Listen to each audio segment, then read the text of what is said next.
Welcome to Everything Co-op, bringing you information on how cooperatives can help improve your quality of life.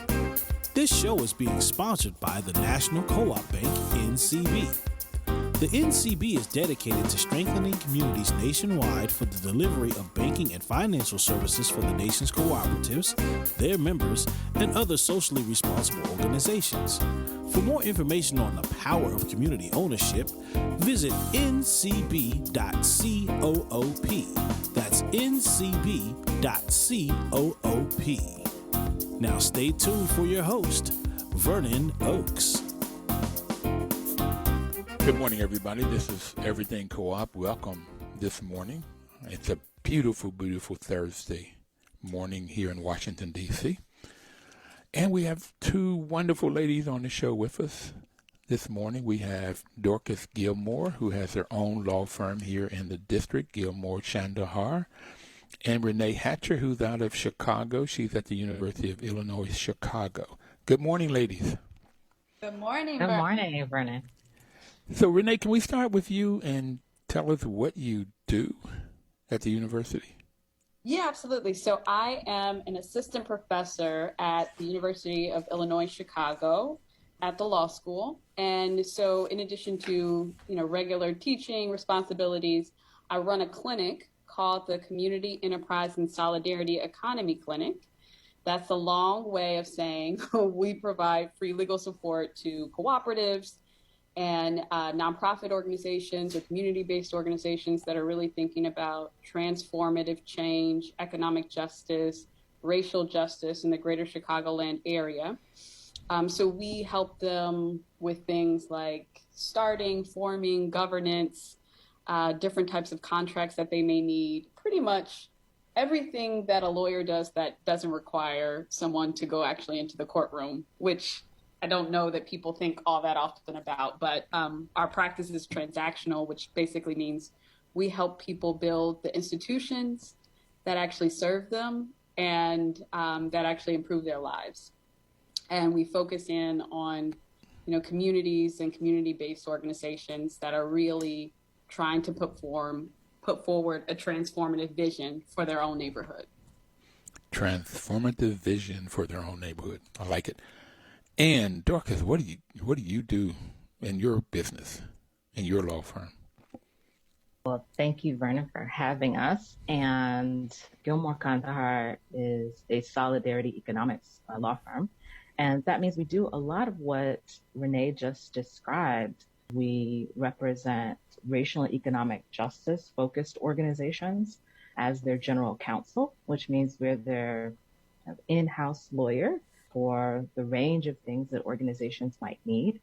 And we work a lot on collective and cooperative land projects, collective and cooperative stewardship of resources, which is to say money.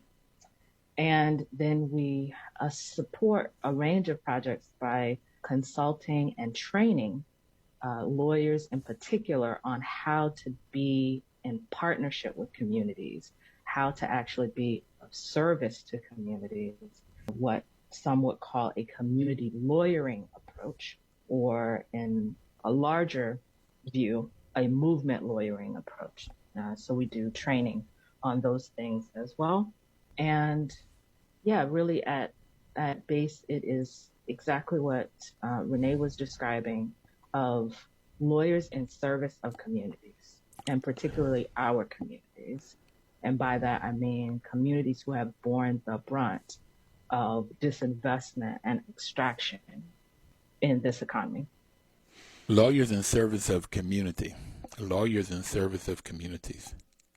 Lawyers in service of communities. I normally think of lawyers as in service to themselves. Lawyers in service of community. Okay. Absolutely not, Vernon. Absolutely not. As you say that, I mean, I think just in my own journey, like one of the reasons why I've gravitated towards this work is because of sometimes how disheartening, problematic it seems like most of the legal profession is. But, one of the things that I think is really inspiring about this work is that it allows us to look beyond what's currently in place in the law, allows us to be creative, And really, the reason why I went to law school was to be in service to my community, to figure out how to both understand, but also leverage, right, the legal system in a way that would produce positive outcomes for my community, instead of the law being this huge space and system of harm specifically for Black communities. And so one of the things that I love about this work is, like, at the base, I know I've done a good job if really what I'm doing is just supporting the self-determination of communities, right? And that's more or less how I see a check on my work. And I think both Dorcas and I primarily, as she said, like, work in Black communities, certainly in communities that have received the most burdens or are left out of the mainstream economy. And so being able to think differently, to think creatively, and being a lawyer is a big deal, but also just like being able to support what people's visions are for their own neighborhoods, for their own communities, to further self-determination. Like, it's so fulfilling, enriching. So yeah, I mean, I think ultimately what we hope to do is to be in service to our community, because in part, that's the reason why we do all of this in the first place. Fantastic. Yes, definitely. Yeah. Dorcas, thank you for that. So it gets down to, what does it cost? So, Renee, what does it cost if somebody wants to come into your clinic and get support? Let's say we want to start a co-op. Okay.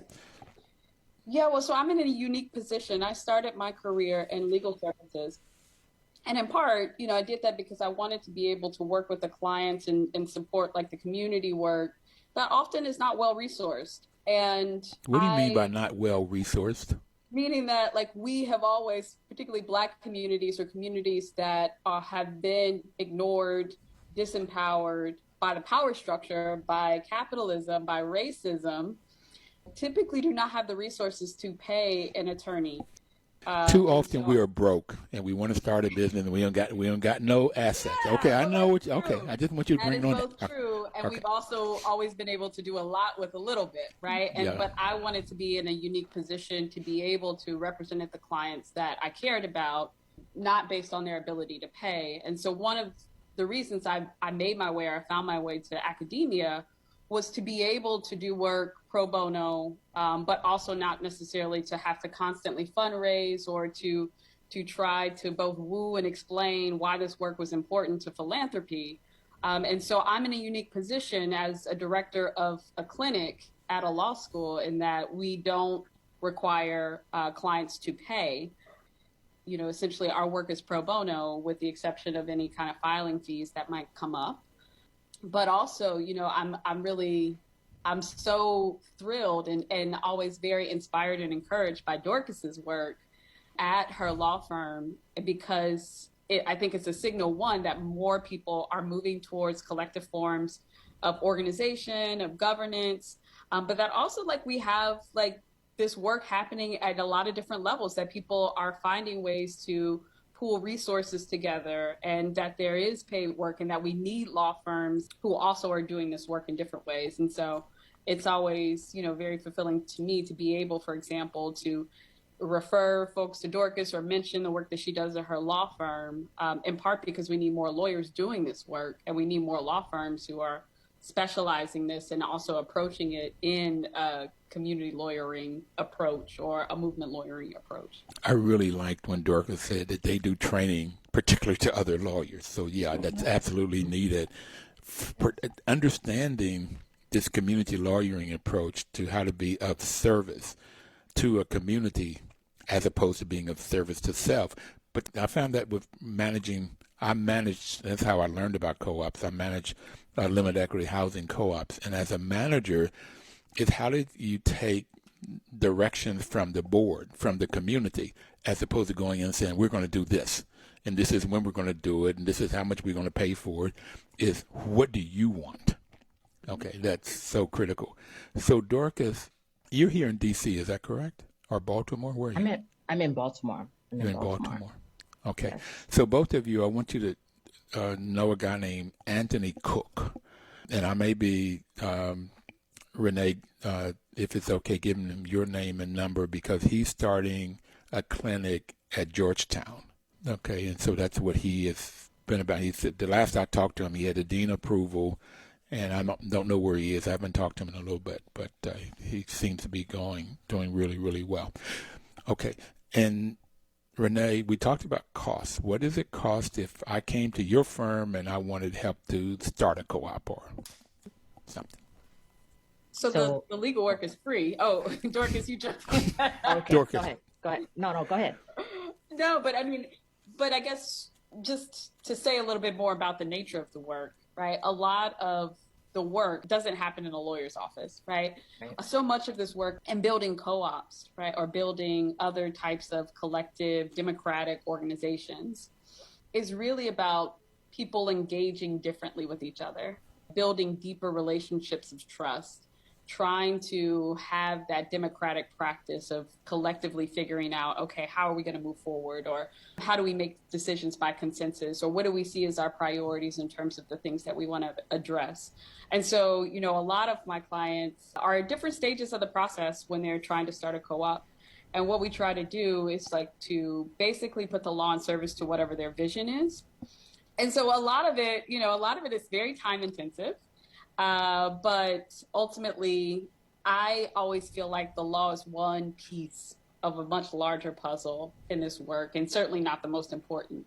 The most important is really organizing and engaging with each other and trying to build out a collective vision, which for any of us who have been in a democratic practice, we know that that's sometimes difficult, definitely challenging, in part because we don't have to do that. There are no other spaces in our society in which folks are actually giving opportunities to do that.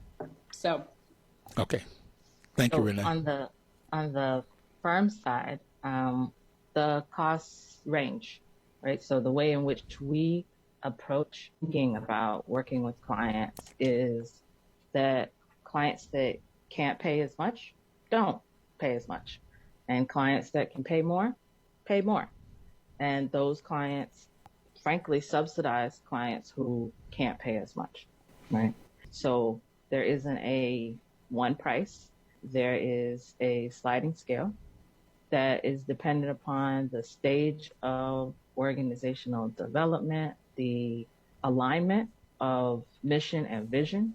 So folks who are starting a worker co-op of returning citizens, or folks who've been impacted by the criminal processing system, right? That's squarely in our mission, and those folks pay less.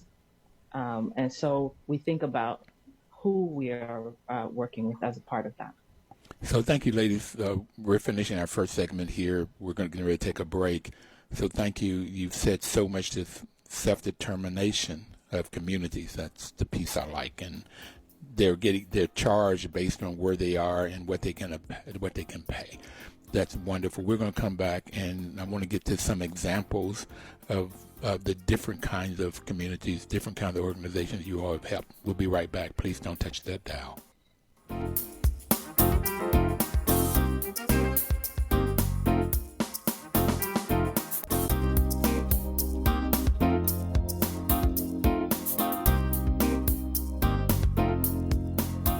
Welcome back, everybody. The program is Everything Co-op, and this is Vernon Oakes.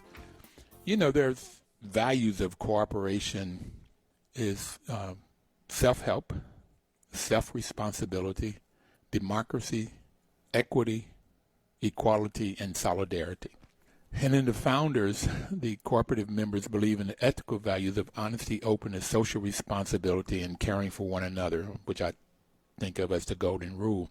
And so far, Renee Hatcher and Dorcas Gilmore are attorneys, and they've been talking about these principles, particularly as lawyers, community lawyering approach, lawyers in service of community, understanding and supporting our community, building trust, democracy, decision by consensus at one member, one vote. So that's what they've been talking about, and I want to go, if I can get from you, Renee, when both of you mentioned solidarity, and that is one of the values of cooperation, what do you mean by solidarity? Yeah, thanks for that question, Vernon. So I would say for most of my practice, I have been using the solidarity economy kind of framework to approach lawyering. And really what that means is that I, as both a lawyer and also how I engage in organizing or just like how I show up in the room, I want to be in principled struggle and also take principled action in doing this work and in being in these spaces.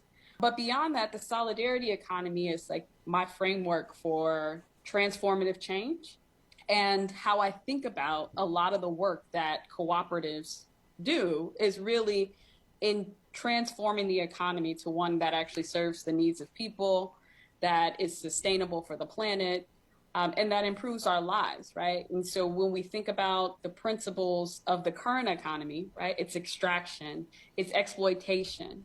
It basically is unsustainable. We know that we cannot continue to act in the ways that we do and actually sustain the planet in a way that will allow us to live here in the ways that we're used to. So a lot of it is really thinking about the values that you just spoke to.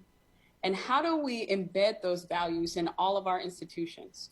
How do we embed those values in terms of whatever service work that we're doing or whatever organizing work that we're doing?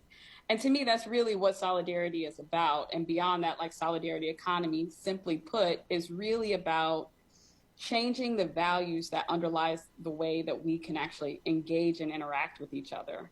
In part because capitalism has set that agenda so much in terms of the ways in which just relationships work.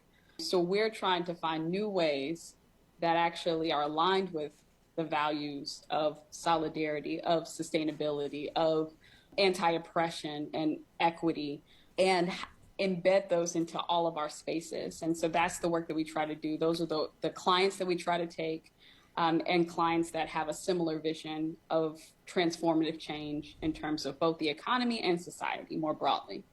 I really wish I knew how to tweet. I'm going to learn how to do that because you all have said some great tweet stuff here today. Lawyers in service of community would be one of them. Dorcas, you said that several times. Self-determination of communities, getting the communities to decide what it is that they want, and then letting the law help them get that. That's phenomenal. I really like this. I thank you guys so much for being on here and sharing what you're doing. I'd like to spend some more time.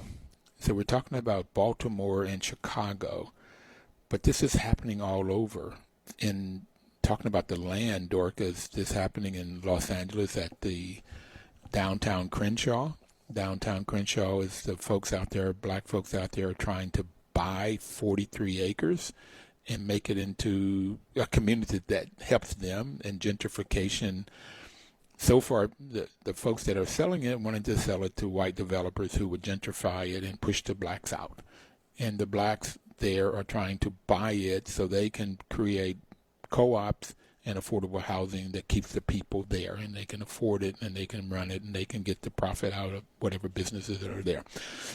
So you could go to downtowncrenshaw.com and just sign up that you would support that. So this is happening all over. I just left Shirley Sherrard, and they're doing work down there in new communities with the land trust they started way back when. They went to Israel to figure out about this land trust and created the first one, and they're doing a lot on some land that they have there. So this is throughout the U.S., no matter if it's D.C., Chicago, Alabama, L.A., everywhere. This is happening. So can you give us some examples, Dorcas? Could you start off with an example of a company a group that you're working with, and what you're working with, and how you're trying to get them to create a business that helps to transform the community? Definitely, and thank you for that invitation. So there are lots of examples, as you just described, and one of them that is doing something similar to, not to the scale yet, but has the vision of scale that the Crenshaw Project has, is called the Village of Love and Resistance in Baltimore, or Volar, which in Spanish means to fly.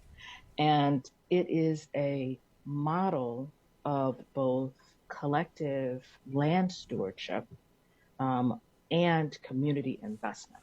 And so the idea being that in lots of cities, we are seeing that Black folks have been residents for generations. And now, because of the city being the place that folks want to live, that gentrification is really impacting us. And so, how can we stay in the places that we have lived in for a long time and benefit from the development, and not just benefit, but drive what the development is? And so that is what Volar is about, is what is community-driven development? What does it look like? The same question that the Crenshaw Project is asking. What does community-driven development look like?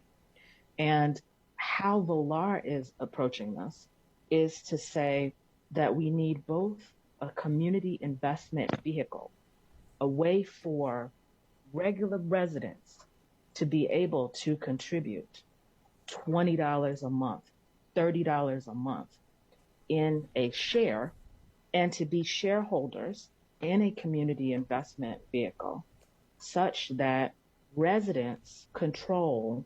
In their instance, they're starting with one property and they are building out from that one property that is a wellness and community center in East Baltimore, to think about how could they use that property, which they have been very successful at fundraising for, to then purchase other properties around that area, right? So we hear the term flipping, and it often means that someone outside of the community comes in and quickly purchases and redevelops a property and then sells it at a profit that doesn't benefit the people who live there. But what if the community, the folks who actually live there, and in this case, particularly public housing residents, were able to have a vehicle where they already have an asset, and they're able to use that asset to then purchase other assets, and then they determine who comes into their community, right? And so that's the kind of approach and strategy that we are supporting. And Volar is one of lots of examples. The Charles Johnson Park Development Corporation is another in Baltimore. So Volar is on the east side of Baltimore. CJ Park is on the west side of Baltimore in the Sandtown Winchester community. And CJ Park has a vision of equitable development as well. It roots it in a park, an asset of the community that is named after someone who understood what the community is, has been, and can be. And through that redevelopment of the park, then thinking about the park as a center for wellness, for community, for family, and redeveloping houses along the park, right? And so CJ Park has another vision of all of the assets that we have. So earlier you said that we might not have a lot of money and that we broke, right? But there's actually a lot of resources in our communities, right? At the same time, when you compare Black folks and frankly low-income folks to higher income folks and white folks, we give more. We are more charitable, right? And so it is the case that we have resources. They might not be all that we need, but we have a lot. And that when we collectivize them, whether that is tithing in church or whether that is thinking about collective investment and cooperative ownership, that we do have a lot of resources. And then there are groups like Tight Shift Laboring Cooperative, a cooperative formed by folks who've been impacted by the criminal processing system, right? Too many of us. And they created their own worker cooperative that is a moving company and have been doing well. They've also been training folks to, as they have an apprenticeship model like most cooperatives, as they're bringing folks into the cooperative. And they operate in the DC and Maryland area. And then there are folks that are doing things on a national scale as well. Folks like the National Black Food and Justice Alliance, their Black Land and Power project, where they are looking at how do we do this at scale? How do we think about what is the ownership and holding of large amounts of land? We know that we, in terms of Black community, have lost a lot of land over generations. My grandfather had a lot more land than I have, right? In Bainbridge, Georgia. And so, Can I just stop yes, you real quickly? no problem. The Federation of Worker Co-ops, and last week I had Danya Davy on, who took Monica Rain's position to sort of help, how do you keep this land? And they taught me that in the turn of the century, 1920, I've heard two different the numbers. I've heard blacks own 15 million acres, and I've heard 30 million. Yeah. And I think we're getting ready to take a break. I hear the music. We're getting ready to take a break. We'll take our second break, and we'll be right back and talk about land loss and what we can do to keep it. We'll be right back.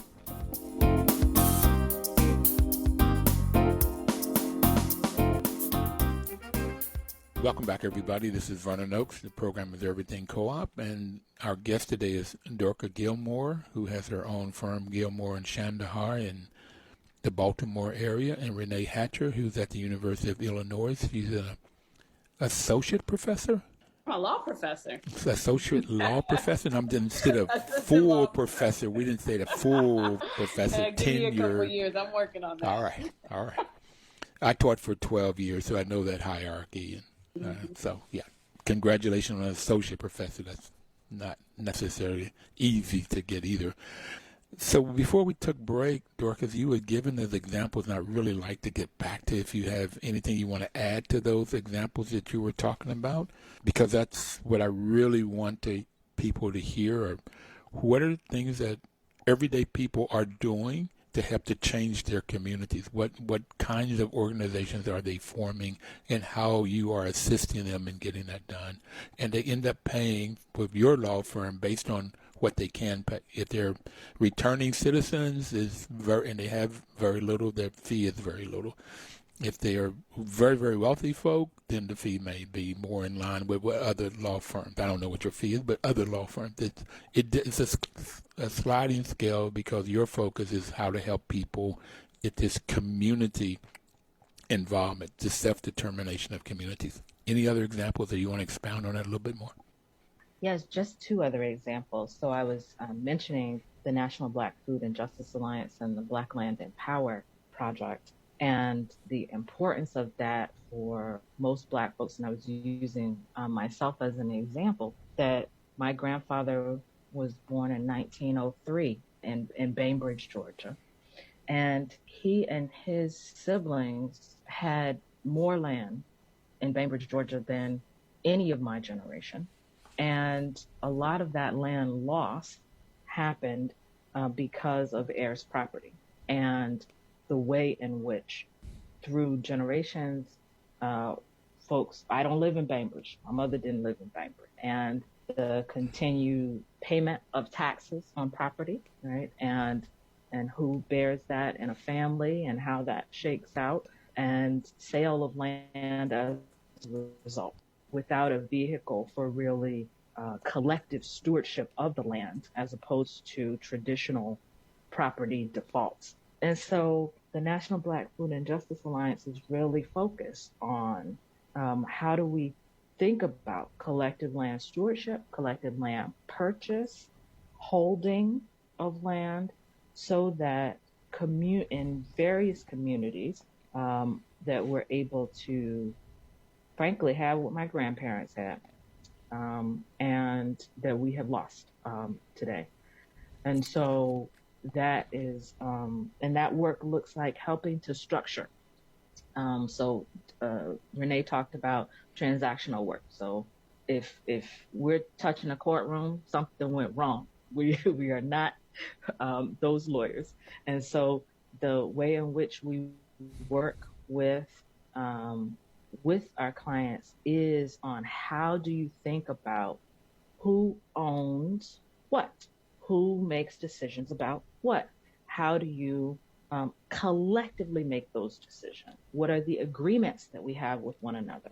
How do we put those agreements in writing? That is a lot of the legal work. And then there are legal forms that are more and less advantageous depending upon what the group is trying to do. And so helping groups to think about, is it a benefit corporation? Is it a limited liability company? Those kinds of decisions, and what those decisions mean for long-term Black tenure of land. Phenomenal. Absolutely phenomenal. Renee, you want to give us some examples? Yeah, I mean, so I think a lot of the work that I do at my clinic is very similar to some of the work that Dorcas does as well. So we absolutely have done projects around Black land loss, heritage property. You know, I think as you were saying, Vernon, in the early 20th century, there was at least, we know, 19 million acres of Black-owned land. And today that looks like somewhere between 3 and 4 million acres, right? So we know the millions of acres that Black folks in this country have lost, sometimes to heirs property, and also the direct targeting and white supremacy, right? That the structures and the processes that we saw play out for Blacks who were holding land and farming land, in the ways in which they were attacked and undermined. And so we've done research projects and direct representation around issues of Black land loss. We work with a lot of worker co-ops, particularly worker co-ops that also are trying to transform the larger industry or economic system, right? So we work with worker co-ops such as Blue 10, which is a women-owned, immigrant-owned worker co-op that does textiles, that does fashion. Is that and they're 10? trying Blue 10? 10? Blue 10. Blue 10, like the color blue and then 10. And the name comes from, what is it? The Blue 10 cookies that a lot of our grandmas had, that apparently were often used as like a sewing kit. That's where they used to keep all their sewing supplies. Oh, like got it. The tin. Okay, gone, the tin. all of the needles and the thread Okay. ended up in that cookie tin. Okay. And so that's where the name Blue 10 comes from. But in addition to the really amazing work that they do with ethical fashion designers, they're actively trying to disrupt a very exploitative industry, right? In the fashion industry, and they bring attention to the ways in which sweatshops and folks their labor is exploited across the world. And so, and this is a part of their overall mission, in addition to providing a living wage and stability for their members, in addition to other things that the worker members sometimes decide that they want to provide or offer to the worker members that they collectively decide on. We also represent worker co-ops such as Shy Fresh, which is... Oh, you work with them? Oh, fantastic. Yeah, Shy Fresh is one of our clients, and we work with them. They are a worker-owned co-op that provides catering and other types of food services that is owned by Black women who have been affected by the criminal justice system. Affected by criminal justice system. Okay. Yeah, and incarcerated, returning citizens. They've been affected. Exactly. I like the way and you I say need that. to adopt Dorcas's language here, because we know that the criminal justice system never produces justice, particularly for Black people. So, different criminal systems and processes. So they're doing that work. We work also with, I also want to think and just speak a little bit to this idea that both the solidarity economy, but also just cooperation in general, goes beyond cooperatives. Because we work increasingly with nonprofit organizations that are trying to think about how do we create a different type of structure and institution that actually produces better results for what we're trying to change, right? And so we try to both counsel and inject democratic practices into nonprofit organizations. And this is something that I see that folks are asking for more and more, in part because we know the nonprofit industrial complex, but more importantly, the structure of a nonprofit mirrors that of any given corporation. There's a board of directors that often is very disconnected from the people that are supposed to be served by this nonprofit. And the hierarchy within even nonprofit organizations sometimes produces a toxic culture and environment. And so we're working more and more to come up with creative solutions around democratizing, but also injecting other types of cooperation and solidarity into nonprofit institutions. And, beyond that, I would say we do a lot of advocacy work. One of the things that we've recently worked on in coalition with others is to actually just create a new business entity that was specific to worker co-ops, right? And so we were involved in writing legislation that actually created a worker co-op in industry or entity in the state of Illinois that embeds cooperative values, that also allows additional benefits for co-ops who are trying to raise little bits amount of money from the community or from regular folks. So trying to think about also the ways in which the law simply does not fit a lot of what our clients are trying to do. Like the principles and the values that underlie business law in this country generally don't jive with a lot of the communities and the clients that I work with. So I've been talking about and thinking increasingly about how do we decolonize like the law, transactional law? How do we think about injecting these different types of principles and values into the work of our folks or people who are doing movement work or indigenous communities or Black communities who, you know, basically this system and these values are not necessarily the way that we want to live and the way that we want to be in relationship with each other. And so the work is so generative, I would say. And I really just so appreciate the types of freedom dreams that people have and the ways in which we can think creatively as lawyers to help support them in those. So have you worked with Carmen Noble and John Jay at New York? I think, yeah. Yeah, Carmen is a good colleague. I really admire the work that she does in New York and through her clinic and nationally. So Carmen does dope stuff. That's one of the things that keeps me so encouraged is like contemporaries and people who have been doing this work for a long time and both learning from their examples, both being in community with each other. But I would say the work itself is so encouraging because we see how people are doing things differently that actually serves us. We'll be right back. We're taking our final break. And when we come back, we'll continue to talk about different projects that these ladies are working on in different parts of the world and other things.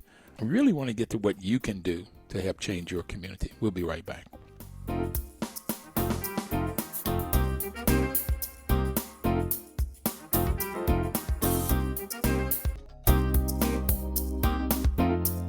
Welcome back, everybody. This is Vernon Oakes. The program is Everything Co-op. You know, the National Cooperative Bank has sponsored this program for 8 years. This October will be 8 years. NCB's mission is to support and be an advocate for America's cooperatives and their members, especially in low-income communities, by providing innovative financial and related services. And we talked, my guests, Dorcas and Renee, have talked about how too often in our communities, in Black, Brown, Native communities, we just don't have a lot of capital. We've not been able to save because, like in Tulsa, when we start getting ahead, too often whites will come in and take, literally just take and kill and murder and plunder. So we haven't been able to accumulate the massive amounts of wealth. But National Cooperative Bank was funded to come in and help these lower income communities, and we do save a lot. We do take whatever little we have, and we tithe. Dorcas has already talked about that in church, and in churches they started the colleges and universities, and we have just done a lot with a little.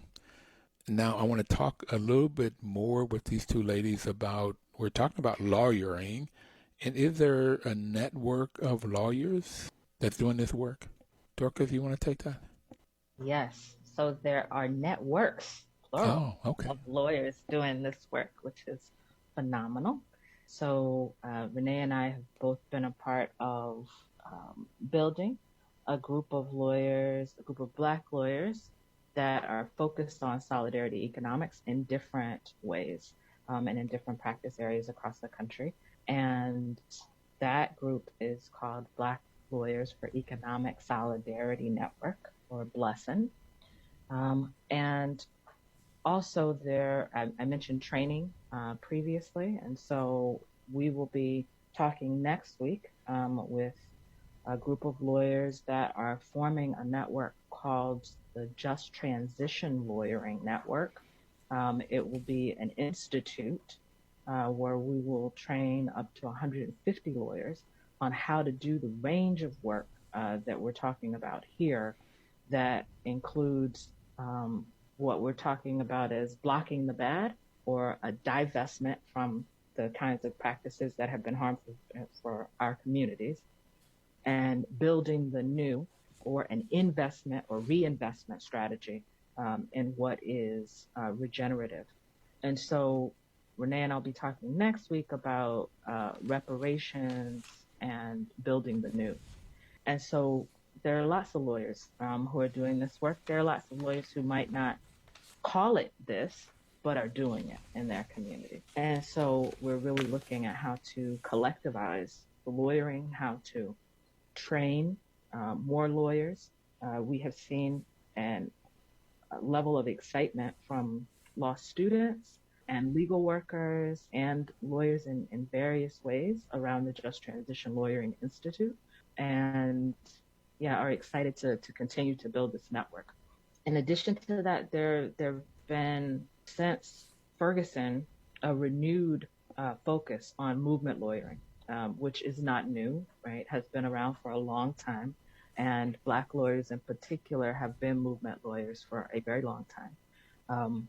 But I'll say our generation, Renee and our generation, of renewal of this concept has really taken off and grown as a result of uprisings in Ferguson and in Baltimore and across the country. And so there are lots of formations of movement lawyers that are doing this work in different ways as well. Go ahead. Go ahead, Renee.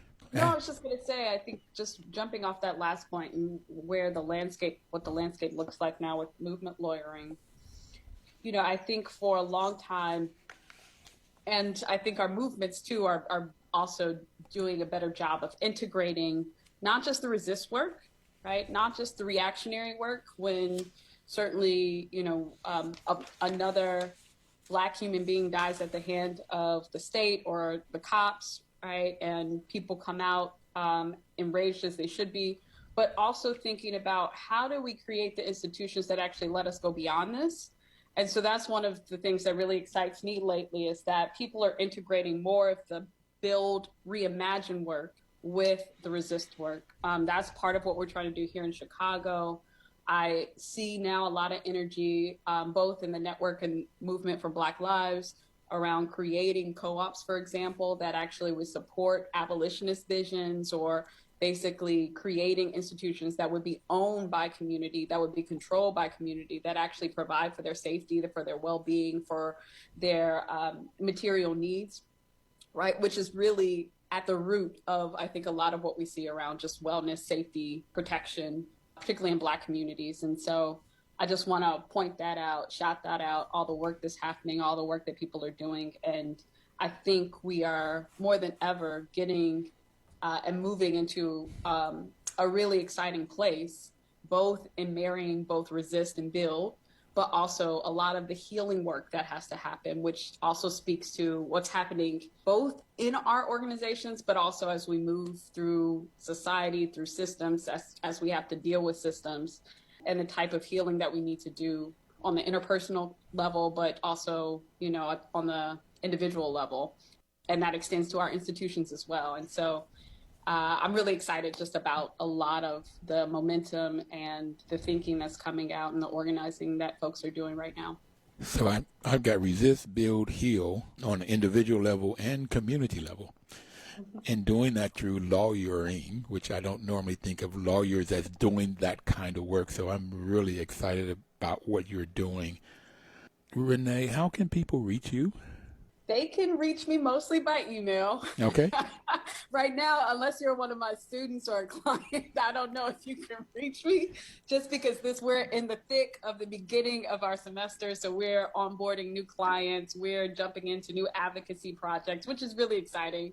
Also very time intensive. But they can reach me through my email through. What is your email address? It's RHAT. RH. It's R Hatcher without the R on the end of Hatcher at uic.edu. Okay. Or they can find my faculty page, and all of my contact information is there at uiclaw.edu. And I'm hoping I'm not regretting it. my email address only because I know how cluttered my inbox can get. Well, hopefully you can scan it. I have to scan mine through and then choose which ones I'm going to take, which emails I'm going to respond to. But Dorcas, how can people get a hold to you? So similarly, the best way is info at Gilmore, Gilmore, Khandhar, Khandhar.com. We're also on Twitter at Solidarity Law. Twitter at Solidarity Law. Mm-hmm. Okay. So what would you like to leave people with? What statement would you like to get people? Renee. That we have everything we need to create the world that we want and deserve. Wow. I think what I find more than anything else in this world, whether it's introducing people to co-ops or trying to activate people around the solidarity economy, is really just getting past the disbelief that we have the capacity, the brilliance, the energy to actually change the world, to build a fundamentally different type of society that actually serves our needs and allows us to be in a deeper, more fulfilling type of relationship with each other. And so what I find is that once people get beyond that, once they think that it's possible, that's really where like movement happens, right? That's where like the work actually begins. But there's so many beautiful examples, and I think just people believing that it's possible. Dorcas. So building on that, I would say, and we've seen it before. Yeah. So it's not only do we have all that we need, but we have the memory and the history of doing it before. And so that collective and cooperative action is how we are here today, and that our communities only exist because of our concerted collective action, our common vision for our children, for our grandchildren, for their children. And that view is not only what has kept us alive, but has enabled us to exceed all expectations, even our own expectations, in every generation. So I love what you all said. We have everything we need to create what we want, and we have seen it before. We've done it before. So that gets me to ask everybody out there to get Collective Courage, which is a book by Dr. Jessica Gordon Emhart that tells us about that history. There's another book called by Mutualism, and the name of it is Mutualism by Sarah Horowitz, that really goes into, 1700s, the beginning of time, how we mutually, as a people, came together and what we've done. Now, I do want to tell everybody out there, you can go on email and get Dr. Hatcher, JD, or Twitter at Solidarity. Solidarity Law. Sarah, Solidarity Law. So you can reach these two ladies. They're very, very busy, particularly at the beginning of this school year. Also, like if you go to federation.coop, they're having their annual meeting starting tonight. And they are recognizing Miriam Wright Elderman as the 20th Esther Witherspoon Lifetime Achievement Award. And she is awesome. And then tomorrow they have Tom Vilsack, he's in charge of the Department of Ag. And on Saturday they have their big hat breakfast and prayer breakfast, and then their annual meeting. Federation.coop. Ladies, thank you so much for being on. It's absolutely my pleasure. I'd like to have you on again to talk more about this. You and really encourage me, lift me up. I appreciate that very, very much. Thank you. Thanks, Vernon. Thanks so much for having me. Thank you. Yes. Everybody out there, please have a wonderful cooperative week. We have everything we need to create what we want, and we've done it before. And these two ladies have told us